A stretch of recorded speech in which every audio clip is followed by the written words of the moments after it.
Sudarlun, Kecamatan Makmur, salah satu kecamatan di Biren berpenduduk sekitar 14.000 jiwa yang tersebar di 27 desa.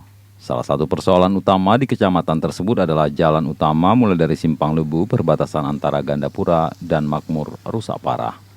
Jalan sepanjang 7,5 km terdapat di titik kerusakan yang hampir merata. Kerusakan menyebabkan terganggunya aktivitas warga menuju ke Makmur maupun sebaliknya untuk mengangkut hasil pertanian. Pemkab Biren melalui Dinas Pekerjaan Umum dan Penataan Ruang melakukan perbaikan pada sejumlah tempat tahun ini.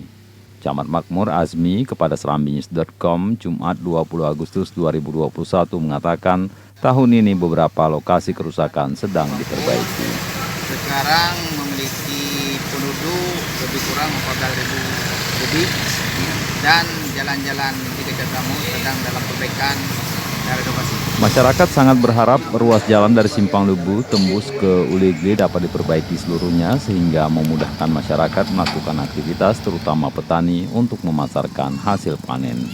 Dari Biren, Yusmandin Idris, Serambion TV.